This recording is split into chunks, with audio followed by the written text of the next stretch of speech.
Question. Are you aware that the screen that you stare at for hours a day emits blue light that can cause digital eye strain, headaches, and blurred vision? For some people, blue light even contributes to anxiety and depression. I'll tell you, it was affecting my sleep, and you may be in the same position.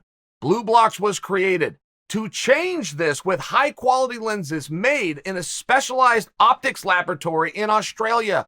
Their 40 frames come in prescription, non-prescription, and readers. So you're going to find exactly what you need. Get your energy back, sleep better, and block out the unhealthy effects of blue light with Blue Blocks. That's Blue Blocks, BLUBLOX.com/Chael. Or just click in the link and make sure you use the code Chael to get 20% off your order and enjoy free worldwide shipping on all orders over $115.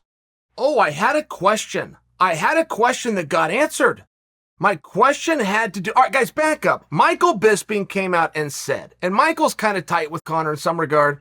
They got the same manager. They know each other. They're friendly. Whatever their relationship is. And Michael Bisping came out of nowhere and said Conor could retire if he loses to Poirier. Now, that's very obvious and right in front of our face, but until Bisping said it, I don't think any of us let that set in. I don't think any of us realized, yeah, this could be the end. They could all be the end. This guy is doing something in Conor McGregor that he wants to do, not something that he has to do. It could definitely be the end, particularly, and here's where my question came in, if Conor is championship mindset, right? If that is what this is about, and that is what's driving him, and he wants to get to the belt, losing to Dustin could knock him down to a position where he can't return to his goal, so why continue the journey? It's a very fair point by Bisping, but it leads to another conversation, which is, does McGregor want to be champion? Because if he doesn't, and he's just coming out to fight Dustin, when the going gets tough, which is likely to happen at some point in this match, how bad do you want it is going to be directly related to what is your motivation. Anything in life, how bad do you want it? Well, if you have no motivation to get it, you don't want it all that much. There's nothing you can do. That's not wrong. But for the rest of us that are looking forward to this fight, and we're kind of debating back and forth, and we're having our little discussions on what we think is going to happen, knowing a guy's why, knowing a guy's purpose is very relevant. Okay, this was my question. Somebody asked Conor. Seeing Conor lately is very rare, right? I mean, part of an ingredient to this training preparation is that he isn't doing media. He's locking in. He's fully focused on MMA. I don't have the foggiest idea what that means. I don't know. What do you mean I'm fully focused on MMA? I don't even know what that means. But this is the way the story's being told. He's fully focused on MMA. So we see this interview with Conor. Looks fantastic, right? He's in a suit. Nobody can wear a suit like Conor McGregor. Like, nobody can look so good. They ask him, do you want to fight Oliveira? Dana is saying that he will offer the winner of you and Poirier the opportunity. Do you want it? Conor said, absolutely, I want it. Of course I want it. I'm going to fight him. We will dance with the Brazilians yet again for another championship. Okay, fine. But now we have our answer. If he's sincere about that, if he's even 90%, if he's 85% sincere, that tells you a lot about the mindset of Conor McGregor. And it also tells you that when the going gets tough, he now has a reason to keep going, right? There's purpose now. There's meaning. I gave you a talk the other day.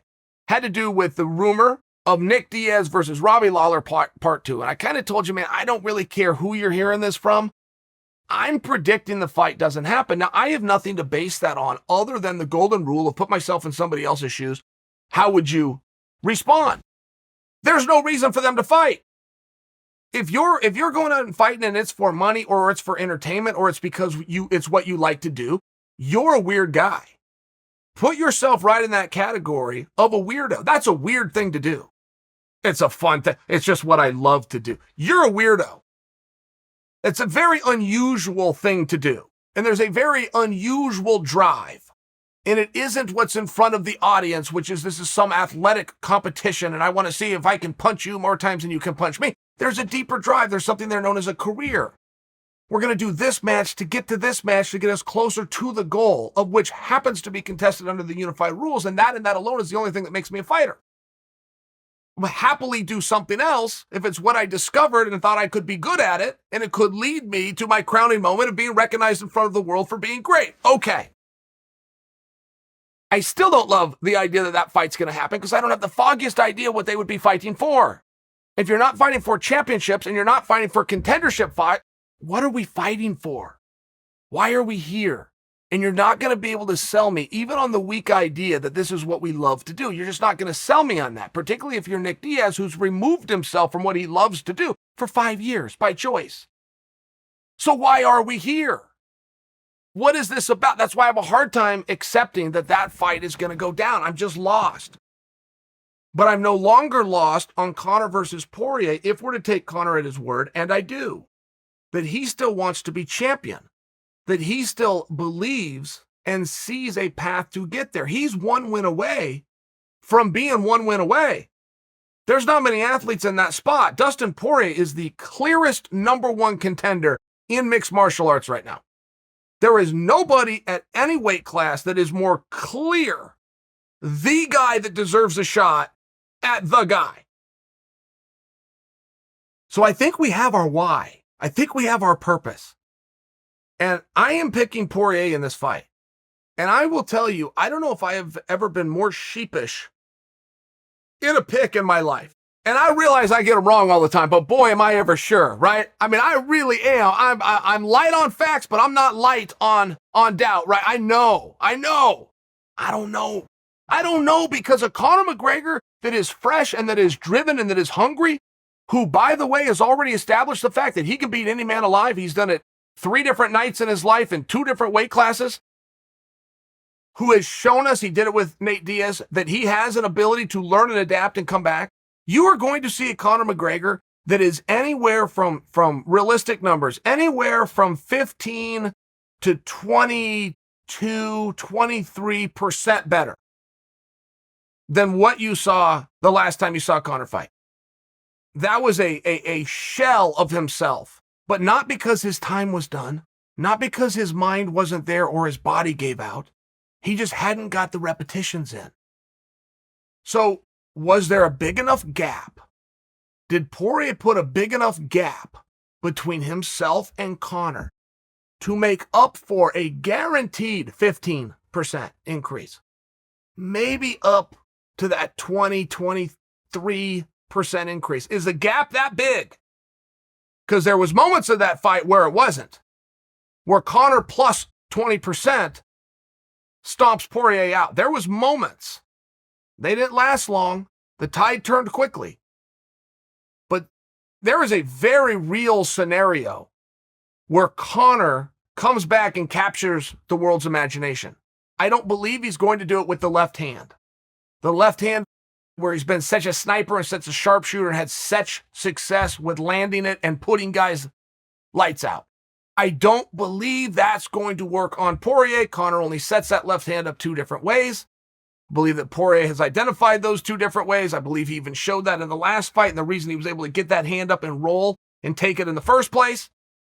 But you're going to have, for sure, guys, not maybe, on a downside, Conor's going to be what you saw last time plus 15%. That's just what you get naturally, having done something after a break and going at it and doing it again. He could be over 20% better. So it's a big question of, was the gap and the dominance of Poirier plus 20%? You got to take that into consideration. I'm sticking with Poirier. It's a close fight.